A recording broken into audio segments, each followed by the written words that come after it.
Hello everyone, welcome back to my channel. तो ये हमारे पास वीडियो 3 है जो कि हमने लेक्चर सीरीज़ शुरू की हुई है BRS फिजियो के। तो सबसे पहली चीज़ है हमारे पास ब्रीथिंग होती क्या है। तो इंस्पायरेशन और एक्सपायरेशन दोनों को अगर आप मिलाएंगे तो उस चीज़ को हम बोलते हैं ब्रीथिंग। इंस्पायरेशन का मतलब होता है एयर को लंग्स के अंदर लाना, और एक्सपायरेशन का मतलब होता है एयर को लंग्स में से रिमूव करना या बॉडी से रिमूव करना। ठीक है, तो सबसे पहली चीज़ है हम इंस्पिरेशन देख लेते हैं, जिसमें हम क्या कर रहे हैं, एयर को बाहर से ला रहे हैं। ठीक है, तो इस सब चीज़ों में सबसे पहला जो कॉन्सेप्ट है कि एयर मूव करती है हमारे पास हाई कंसंट्रेशन से लो कंसंट्रेशन में, या हाई प्रेशर एरिया से लो प्रेशर एरिया की तरफ। ठीक है, तो ये हमारे पास बेसिक कॉन्सेप्ट है। तो इसमें हमारे पास जो मसल्स यूज़ होते हैं वो कौन कौन से हैं, तो सबसे इम्पोर्टेंट चीज़ जो है या सबसे इम्पोर्टेंट मसल जो है हमारे पास वो है डायाफ्राम। ठीक है, तो यही चीज़ लिखी हुई है कि most important muscle for inspiration है। अब डायाफ्राम हमारे पास, जैसा कि आपको पता है, डोम शेप जो है स्ट्रक्चर है। ठीक है, अगर फ़र्ज़ किया आपका ये डायाफ्राम है तो इसमें ये इस तरह का स्ट्रक्चर है। ठीक है, अगर आप इसको नीचे करते हैं तो क्या होता है, हमारे पास स्पेस बढ़ जाती है। अगर ऊपर आप फ़र्ज़ किया ये लंग्स हैं हमारे, एक लंग हम ले लेते हैं, नीचे डायाफ्राम ले लेते हैं। ठीक है, अगर इसको आप नीचे करते हैं, ठीक है, तो क्या होगी, ये वाली स्पेस जो है हमारे पास बढ़ जाएगी। ठीक है, अगर मैं इसको कॉन्ट्रैक्ट करके ऊपर की तरफ लेके जाता हूँ तो हमारे पास जो स्पेस है वो कम हो जाएगी। ठीक है, तो ये इस तरह आपका डिफरेंस मैटर करता है। तो क्या कहता है कि when the diaphragm contracts the abdominal contents are pushed downward and the ribs are lifted upward and outward, increase the volume of the thoracic cavity. अब जो डायफ्राम का की कॉन्ट्रैक्शन है वो ऊपर की तरफ नहीं होती, नीचे की तरफ होती है। ठीक है, तो हमारे पास अगर ऊपर हम कहते हैं ऊपर चेस्ट है, नीचे एब्डोमेन है। ठीक है, अगर तो ये कॉन्ट्रैक्ट करेगा तो जाहिर बात है ये एब्डोमेन के अंदर जो जो चीज़ है उस सबको नीचे की तरफ लेके जाएगा। ठीक है, फर्दर तो जब इसको लेके जाएगा तो हमारे पास जो चेस्ट कैविटी है, जो आप कहते हैं लंग्स है, उसकी जो वॉल्यूम है या स्पेस है उनकी, वो बढ़ जाएगी।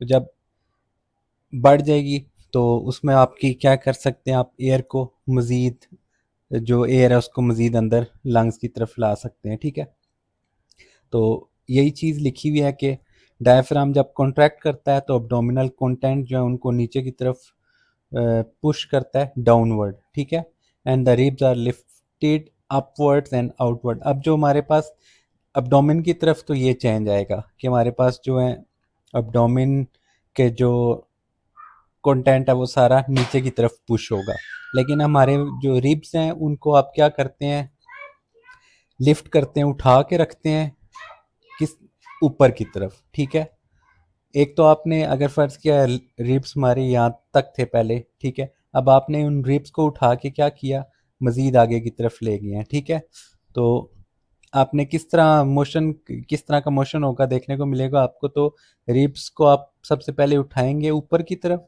और बाहर की तरफ निकालेंगे। ठीक है, तो उसकी वजह से भी क्या होगा, हमारे पास जो एरिया है वो बढ़ जाएगा। फ़र्ज़ किया पहले अगर कुछ लंग्स का एरिया इस तरह का था, तो आपने मज़ीद जब इन चीज़ों से काम लिया है डायफ्राम के थ्रू, तो क्या हुआ, स्पेस जो और एरिया जो हमारे पास वो बढ़ गया है।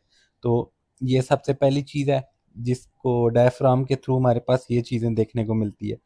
एट द एंड रिजल्ट क्या होगा हमारे पास, कि हमारे पास जो वॉल्यूम है थोरेसिक कैविटी का वो बढ़ जाता है। अब हमारे पास दूसरी चीज़ है वो है एक्सटर्नल इंटरकोस्टल मसल्स हैं और एक्सेसरी मसल्स हैं। अब इनका काम क्या है, तो इंटरकोस्टल्स में आपको देखने में मिलेगा इन, तो इन से आप याद रखें इंस्पायरेशन। ठीक है, एक्सटर्नल से आप एक्सपायरेशन नहीं याद रखें तो ये चीज़ नहीं है। तो आपने इंटरनल से आपने क्या करना है, इंस्पायरेशन को याद रखना है। अब ये क्या है, are not use for inspiration during normal या क्वाइट ब्रीथिंग। तो अगर कोई बंदा नॉर्मल हालत में अगर ब्रीथिंग कर रहा है तो उस वक्त ये वाले जो हमारे पास मसल्स हैं वो यूज़ नहीं होते हैं।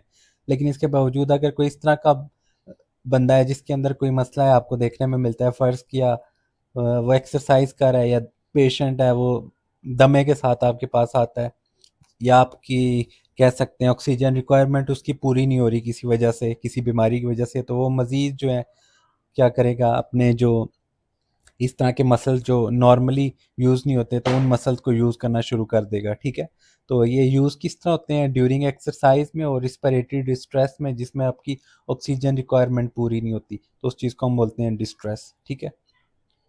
अब ये थे हमारे पास इंस्पिरेशन में कितनी तरह की चीज़ें हैं, तीन चीज़ें हैं कि डायफ्राम है, एक एक एक्सटर्नल इंटरकोस्टल मसल्स और दूसरे हमारे पास एसेसरी मसल्स है, ठीक है। इसके अलावा एक्सपिरेशन की बात करें तो ये नॉर्मली हमारे पास क्या है, पैसिव मूवमेंट है। मतलब एक बार आपने जोर लगाया, लंग को बढ़ा दिया, एयर इन होगी। अब जब ये दोबारा क्या कहते हैं सुकड़ना शुरू करेगा, तो ये वाली जो फोर्स है इसको हम बोलेंगे कि ये पैसिव फिनोमेना है, क्योंकि लंग्स को आप एग्जांपल गुब्बारे की तरह लें कि गुब्बारे को आप एक बार जोर लगा के भर तो देंगे, लेकिन उसको जो ही आप छोड़ते हैं तो वो ऑटोमेटिकली क्या करता है, खुद ब खुद कोलैप्स होने की कोशिश करता है। तो लंग्स भी हमारे तकरीबन इसी तरह काम करते हैं।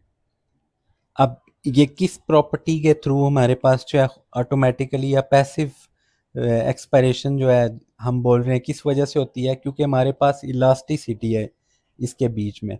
किन चीज़ों के बीच में है, तो एक है हमारे पास लंग के बीच में और दूसरे नंबर पे हमारे पास जो चेस्ट वॉल का जो ये एक लंग और चेस्ट वॉल का सिस्टम बना हुआ है, इन दोनों के बीच में हमारे पास क्या इलास्टिसिटी आपको देखने में मिलती है, ठीक है। दूसरे नंबर पे कहता है कि expiratory muscle are used during exercise और when airway resistance is increase because of disease जैसे एजमा। तो वही चीज़ है कि एक्सपायरेटरी मसल्स जो हमारे पास यूज़ होते हैं आपको या तो एक्सरसाइज करते हुए देखने को मिलेंगे या ऐसी कंडीशन जिसमें एयरवे की रेजिस्टेंस जो है वो बढ़ जाती है, तो उसमें आपको देखने में मिलेंगे। जैसे कि एग्जांपल के तौर पे आप एजमा का पेशेंट देखेंगे या आप यूट्यूब पे सर्च करें कि एजमा के पेशेंट की वीडियो आप देखें, तो उसके अंदर आपको जो एक्सेसरी मसल्स जो हैं आपको वो बड़े अच्छे तरीके से देखने को मिल जाएंगे। इसके अलावा बारी आती है एब्डोमिनल मसल्स की। तो एब्डोमिनल मसल्स का अब काम क्या है कि हमारे पास ये एब्डोमिनल कैविटी को क्या करते हैं, कंप्रेस करते हैं, डायफ्राम को ऊपर की तरफ जो हमारे पास उठाते हैं और एयर उसकी वजह से हमारे पास क्या करती है, लंग्स में से बाहर निकल जाती है।